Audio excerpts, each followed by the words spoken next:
Good morning. Good morning. We are going to start this morning with hearing from accompanist Charlie Bode, who has not been with us in over 3 years, so we're excited to have her back. And on page 33 of the old songbook, "This little light of mine, please rise in body or spirit as you are willing and able." And with your whole heart.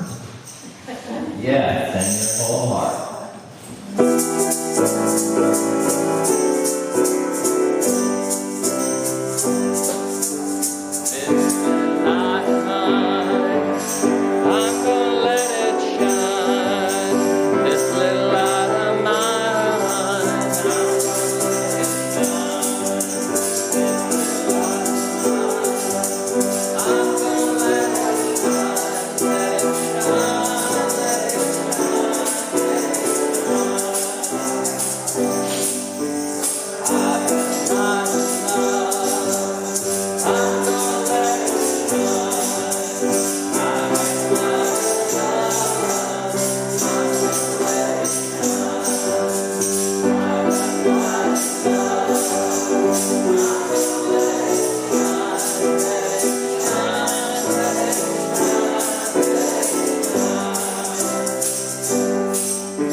Welcome to the First Existentialist Congregation of Atlanta. We are a spiritual community philosophically based on existentialist and feminist principles dedicated to human liberation. We make our spiritual home in the old stone church, which was hand-built by the African-American Antioch East Baptist Church. We acknowledge that racial hostility drove those African Americans from the area, and we honor them and the powerful history of this place. We also acknowledge that in the 1800s, the Muskogee Creek people were driven from this land, and we support justice for all indigenous people.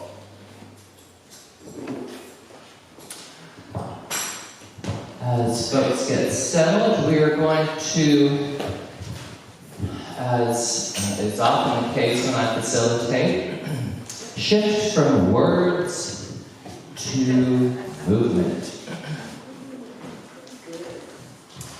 So I'll invite you to allow your eyes to close if you wish, and we are going to focus on our cellular fluid. That cellular fluid is where we are grounded in our awareness, our rest, state of rest, and simply being. I would offer that it's the cellular fluid that grounds us existentially.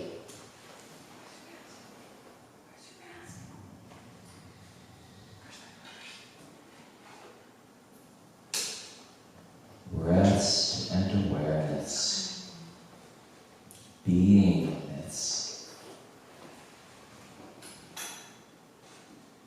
And in addition to our cellular fluid, our interstitial fluid, which transports nutrients into each individual cell and evacuates any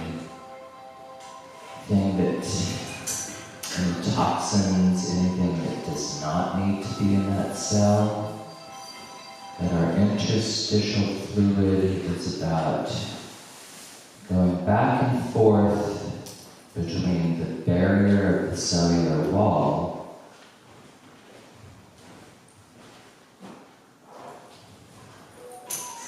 and supports our awareness of our relationship to the rest of the world.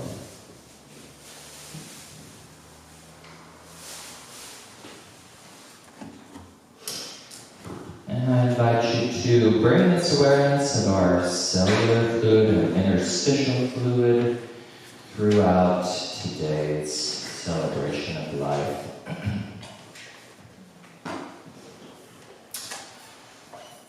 Do we have anyone who might be here for the first time or the second time?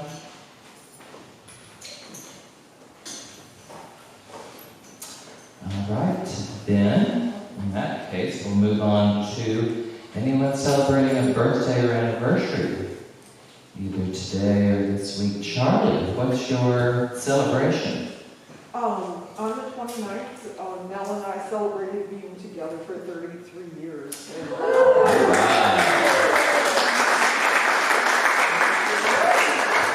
Well, let's sing Happy Anniversary. Happy anniversary to you. Happy anniversary to you. Happy anniversary, starting now. Happy anniversary to you.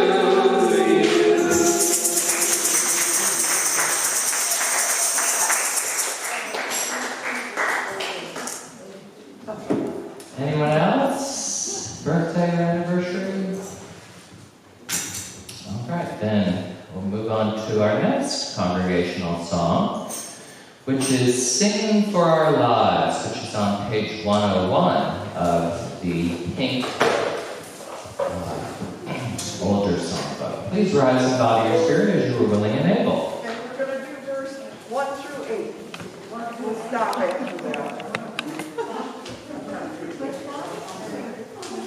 1 through 8.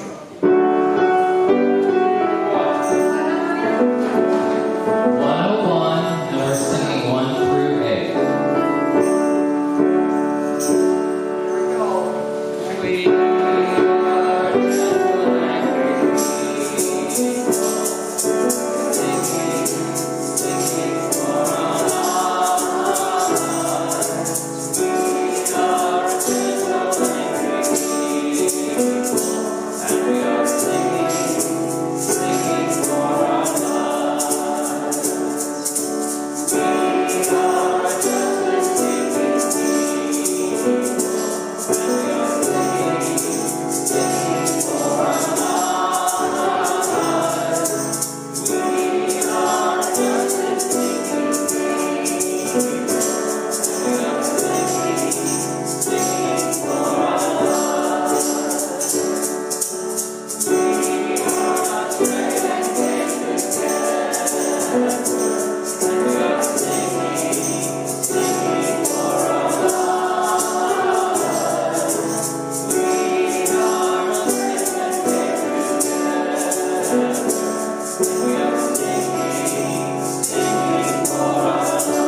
If anyone has any community announcements that they would like to share today, please write them down and pass them up to me before the end of our celebration of life today. Marsha, would you like to share something at this moment in the celebration of life? All right. All right. So since we're going to hear from Marsha as our speaker today, she can fold her fellowship minister moment into that as well. At this time, we're going to move into our period of time of silence. And we have candles on either side of the sanctuary if you would like to light a candle for whatever reason. If you do get up to move about during the next few minutes, please try to do so as quietly and unobtrusively as possible.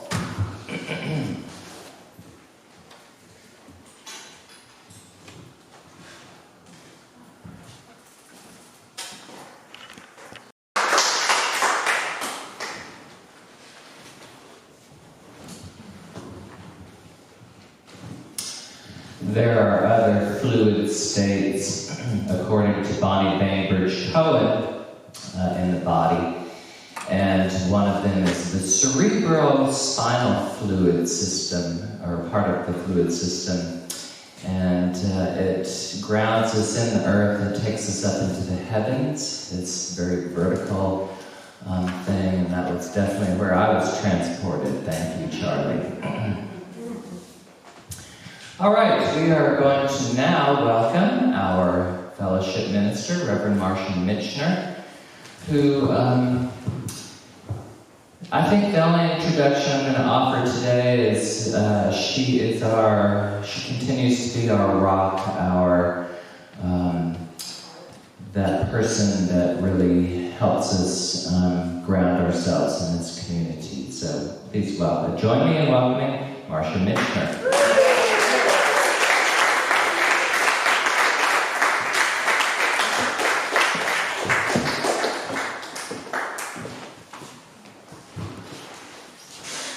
Okay. Well, Charlie is back at the piano. The great existential book and bass sound has returned. Barbara was able to cross back across the border into the United States. So maybe things are getting back to normal. Mask off. We can always hope. Take your mask off, yeah. Please. Oh, Thank you. can you hear me now?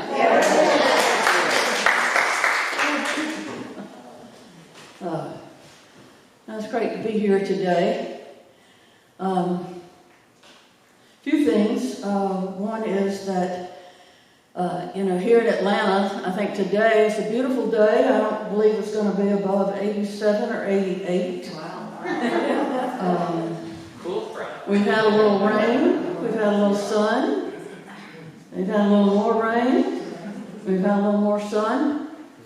But, the people in Kentucky are really suffering because of the unexpected storms that they had and flash flooding. It's just a terrible tragedy in Kentucky, and I hope that you will keep them in your hearts and your minds, and anything that you're able to do, contribute to the Red Cross or whatever, to do that to help them get through this crisis. Chancy and I have a cockatiel. It's this little bird. Her name is Allie, and I'm in charge of taking care of Allie. And one morning I was changing the seed in her the feeder in her cage, and the bag of seed that I have, that little bitty seed. Well, the bag topped over, fell over, and the seeds spilled out onto the floor. Well, I could hear Allie laughing. And my dog, Obi, thought that I was giving him a treat as he was licking it all up. Personally, I was not amused. This is perspective. Have you ever said, man, it's hot in here, and you look over and the person next to you is wearing a sweater? Or maybe you're cold and they're wearing a tank top.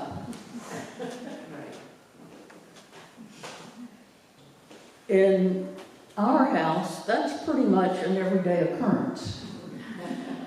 For decades, Chancey and I have sat on the couch in the den next to one another and spent the evening that way until about the last year or so, when I, unfortunately, started having a reoccurrence of hot flashes. And so I had to move from the couch over to a chair where I have my own private little fan blowing directly on me. And she's still sitting over there saying, can we turn the ceiling fan down another notch? And the temperature over there and over there is exactly the same. But our perspectives are vastly different. Hers is just as valid as mine.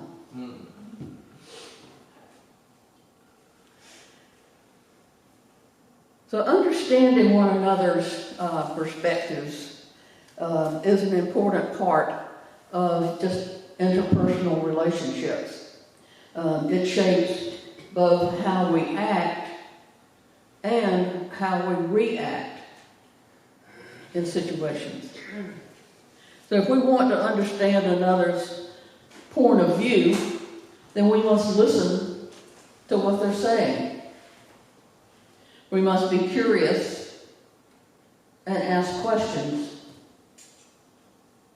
We must be truly invested in learning about why they hold the feelings that they do, the perspectives that they do. What shaped their perspectives? Well, I'm sure you know that the answers are rarely simple because they reflect life experiences. They reflect the values that we've learned. They reflect where we happen to be in the moment.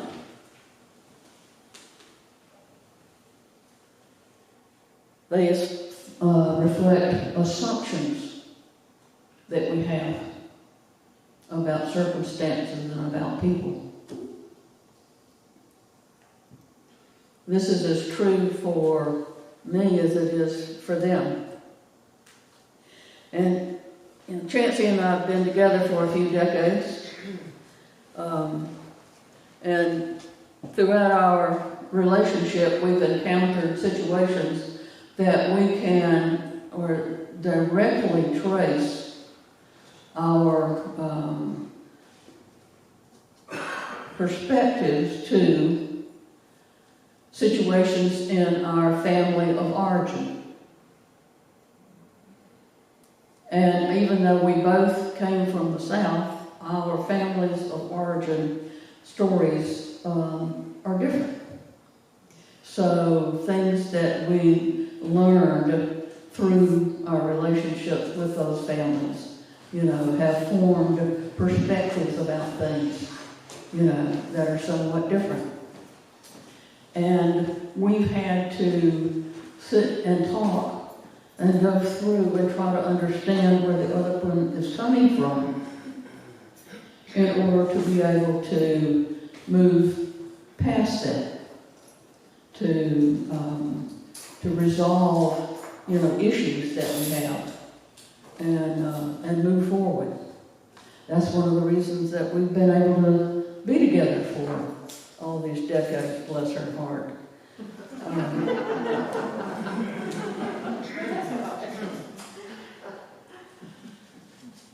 Authenticity and the desire to understand another's position is very critical in our intimate relationships. And it's just as true in our work and our more casual relationships. Even when it's not easy, it is essential. It is an essential, positive way to live in a world that unfortunately is becoming more and more divided. Now, I've thought a lot about perspective over the last years, especially over the last 6 years. How can my perception of events be so vastly different from those of some that are on the other side of the political spectrum? How can they be so different? And beyond that is, how can I build communication with someone whose perspective is so different, who's so diametrically opposed to the way that I see things? What I know is that in order to get to a place where we can have a peaceful relationship, or at least a non-hostile relationship, that we need to understand each other better. And the way to do that is to open communication, to build a bridge. And boy, do I know that's hard. I mean, I've got, most of my friends are, of the same mindset, pretty much, that I am. But that's not true of everyone. So I have to be willing to listen to what their perspective is. How did they come to this belief? How did they come to see things from this perspective? That's probably the only way that I can even begin to feel that I can have a relationship, or that I can let go of some of my anger that I have toward other people who's I don't understand. Still don't. But I don't have to believe the same. I just have to acknowledge that they come from a different place. They have different perspectives, which they've used to form their beliefs, just as I have mine. So I have to move beyond my anger. And I know sometimes for me, it feels unsurmountable. I mean, I can sit there in my den watching TV and be yelling at the TV. Because I get so angry. How can they possibly say those things? How can they believe those things? That's what I've got going on in my head. And And I've got company chances over there doing the same thing. But that anger that I feel creates a wall that limits my ability to listen to what somebody else has to say. It limits my ability to just be open to hearing that they have a different perspective. Doesn't mean I have to agree with it, but I have to at least let that anger go. Let that wall drop in order to have a conversation and at least try to understand where someone else is coming from. Well, I have to admit that I used to really suck at that. And I still do in a lot of ways, at a lot of times. But I am getting better at it. I'm getting better at it because I know that that's the only way that I am going to be able to feel better about circumstances. And I will feel less anger. I will be more peaceful.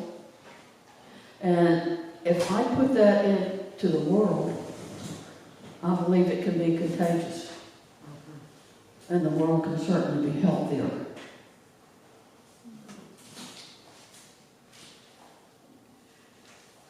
My own perspectives were challenged and broadened when I started coming to First D. And I heard Reverend Lanier Clance talk about existential principles. For one thing, I began to look at myself with more compassion. I began to feel less judgment. I actually realized I could be an authentic person without losing my southern charm.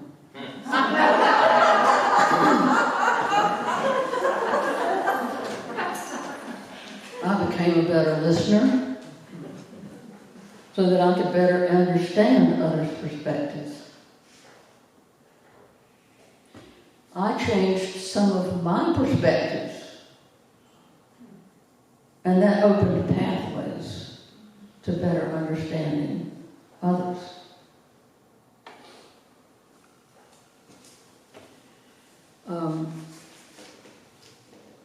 Hearing that my brother, who has always been healthy and active, was in ICU diagnosed with pulmonary fibrosis was very shocking. Until 6 months ago, he was playing golf.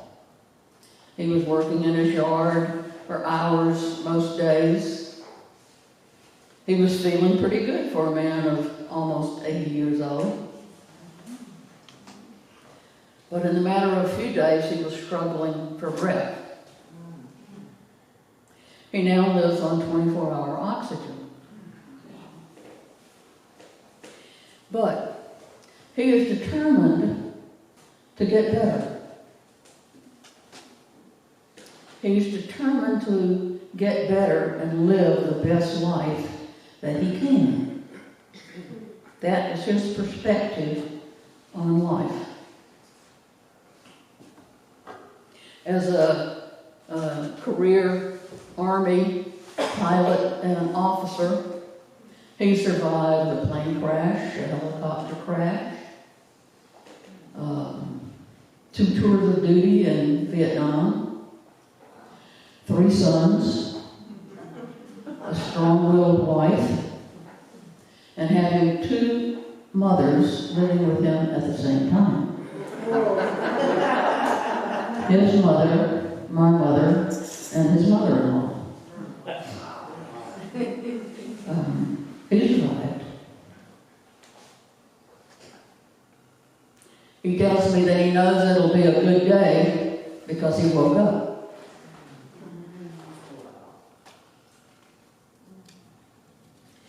He jokes about his newfound breakfast of champions. He has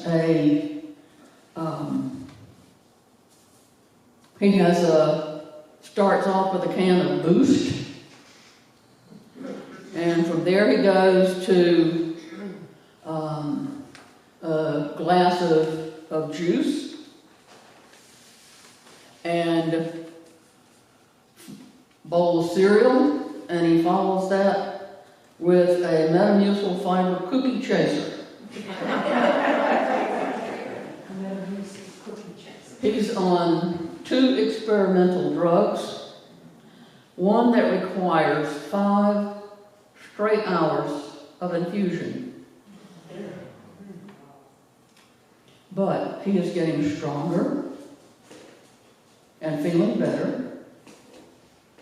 I can hear it in his voice when we talk. His diagnosis and his prognosis haven't changed. But with his perspective, he is living his best life. He and I have different beliefs, especially politically. But being on this difficult journey with him has brought us closer. It has heightened my perspective on what's important in our relationship.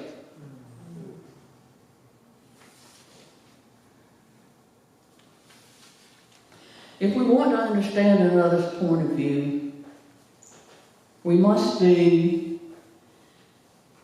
listen to what they're saying. I lost my place. Hang on. I'm going in the wrong direction with my paper. My perspective has changed here. I'm going from right to left, not from left to right. Okay.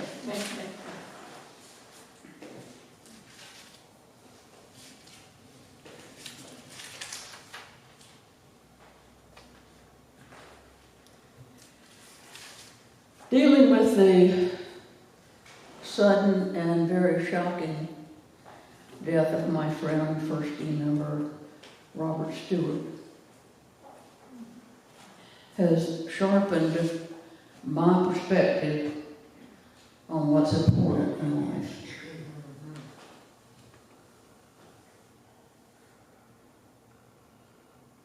Sitting in traffic and being late for a meeting, no, not important. Calling my brother and my baby sister was in her 60s, each week, to stay connected, that's important.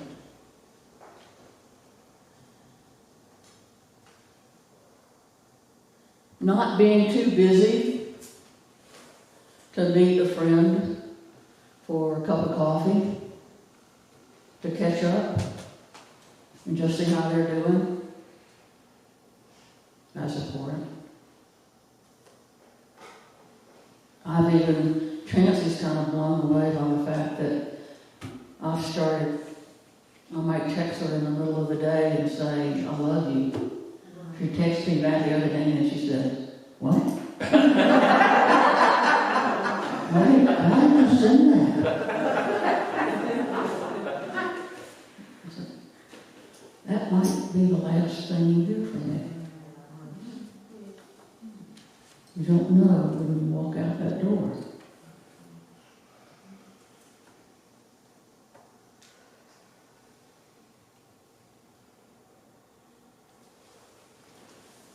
Being able to and open to listening to another's perspective to better understand why they believe what they believe.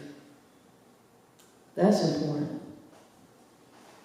It's important to me and my relationships. is important to the health of the world. Because the energy that I put out has an effect on other people. Whether it's the clerk in the grocery store, whether it's my brother, whether it's Chancey, whether it's one of you. The famed photographer Ansel Adams said, "No one has the right to dictate what others should perceive, create, or produce, but all should be encouraged to reveal themselves, their perceptions, their emotions, in order to build confidence in the creative spirit." Let it be so. Thank God.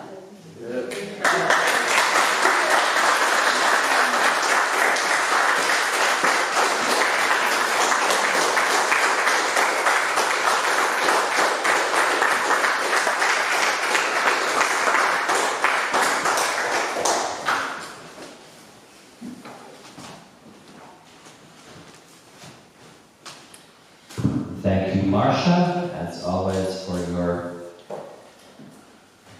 perspective. Amen.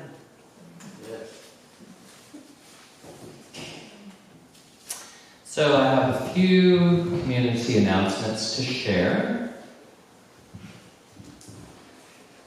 This first one is from Libby. Thanks to all who volunteered and bought books at the book and bake sale. It has raised over $700 so far. For a period of 10 to 15 minutes after the service, you may either take whatever books you want, or if you wish, you can pay 1/2 price. Then we need as many people as possible to pack the books up and take them by hand truck to Bill's van. Take a look at the art on the walls because it will be coming down this week. So this is your last opportunity to see this work of Nick Morris. This coming Friday from 6 to 8 p.m. we will be having the art opening for the artwork, visual artwork of one of our members, the ever so esteemed artist Nancy Emerson White.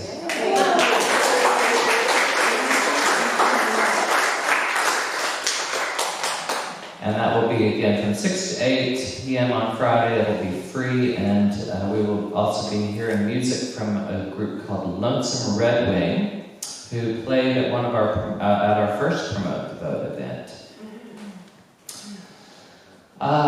The next Promote the Vote event will be held August 27th, at the end of August. That's a Saturday, and we've shifted the time because of the heat of the day. Instead of the 1 to 4 p.m. that the others have been, this one will be from 6 to 8 p.m.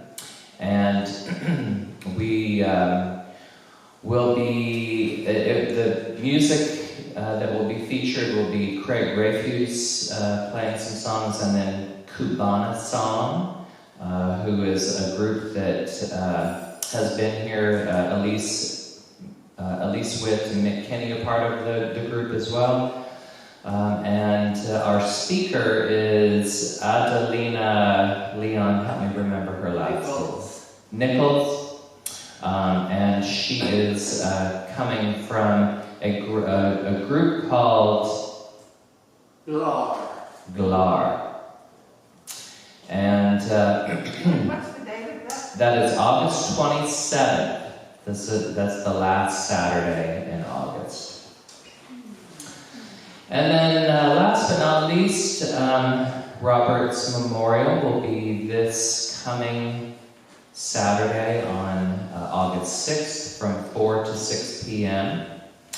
And if you are planning on attending indoors, you can just let Marsha know. actually, if you're just planning on attending, period, because the family wants to get an accurate count as far as food is concerned from the caterer. And the food will be outdoors in the side yard. I will be working with the family regarding what they would like to be video recorded and possibly shared at some further point. That is all of the community announcements that I have.